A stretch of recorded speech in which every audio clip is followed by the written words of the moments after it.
আসসালামু আলাইকুম এভরিওয়ান, সবাইকে জানাচ্ছি ঈদ মোবারক। সবাই কেমন আছেন? আলহামদুলিল্লাহ আমি ভালো আছি।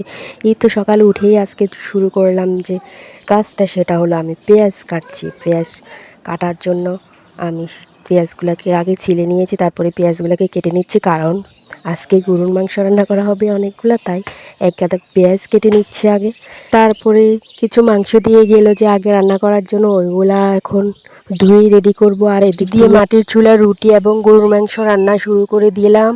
এখানে আমি আগে রুটি চেকতেছি মাটির চুলাতে, দেখতে পাচ্ছেন। তারপরে বড় একটা পাতিলে গরুর মাংস বসাবো। হুট করে দেখতেছি বৃষ্টি পড়তেছে, তার জন্য দৌড় দিয়ে গেলাম ছাদে, কারণ ছাদে কাপড় আছে বাচ্চাদের। এই যে দেখতে পাচ্ছেন পাথরকুচি গাছটা অনেক সুন্দর। এদিক দিয়ে মাংস কাটাও দেখা হলো এক পাকে। এইখানে মাংস কাটতেছে। সবসময় কোরবানি ঈদের সময় বৃষ্টি কেন হয় জানি না, কিন্তু আমাদের এদিকে এবার বৃষ্টি হয়নি। আকাশে মেঘ ছিল, হালকা পড়ছে, কিন্তু অনেক বেশি বৃষ্টি হয়নি। এখানে দেখতে পাচ্ছেন বড় একটা গামলাতে আমরা গরুর মাংস বসা দিলাম। তারপরে গরুর মাংসটা কষিয়ে নেওয়ার পরে যেগুলো আজকে আমরা রান্না করে খাবো, ওগুলো আমরা আবার তেল মশলা দিয়ে কুকারে রান্না করব। কুকারে রান্না করলে স্বাদ বেশি হয়, আর সব মাংস নরম এবং সুস্বাদু হয়, আর খুব তাড়াতাড়ি মাংসটা রেডি হয়ে যায়। তার জন্য আমরা যা আজকে খাবো তা কুকারের সাহায্যে আমরা এটাকে রান্না করে রেডি করে নিলাম খুব সহজে। আর বাচ্চাদের জন্য কিছু আলু দিয়েছি, কারণ বাচ্চারা গরুর মাংসটা এত বেশি খাইতে পারে না, লাইক করে না, তার জন্য তাদের জন্য কিছু আলু দিয়েছে।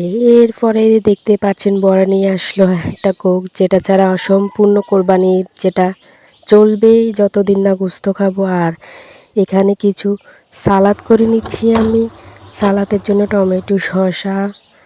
টমেটোটা নেই, শসা লেবু রেডি করে নিচ্ছি কেটে। শসা টমেটো সালাদ বা পেঁয়াজ, তারপরে কোক, এগুলা তো থাকবেই কোরবানির মাংসের সাথে, তার জন্য এগুলো রেডি করে নিলাম। ওদিক দিয়ে মাংসটাও হয়ে গেলে দেখেন মাশাআল্লাহ কালারটা অনেক সুন্দর হয়েছে, আর আলহামদুলিল্লাহ মাংসটাও খেতে অনেক সুস্বাদু হয়েছে। এখানে আমি বাটিতে বেড়ে নিচ্ছি কুকার থেকে। এখন আলহামদুলিল্লাহ খাওয়া হবে। এই তো সবার ঈদ কেমন কাটলো? আলহামদুলিল্লাহ ভালোই কেটেছে, সবার জন্য রইল শুভকামনা।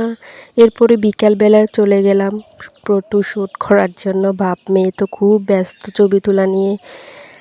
আমার মেয়ে ছেলের ছবি তুলেছি। সবাই আমার বাচ্চাদের জন্য দোয়া করবেন, আপনাদের জন্য অনেক অনেক দোয়া ও ভালোবাসা রইল। সবার ঈদ কেমন কেটেছে কমেন্টে জানাবেন। সবাই ভালো থাকবেন। আল্লাহ হাফিজ। আসসালামু আলাইকুম।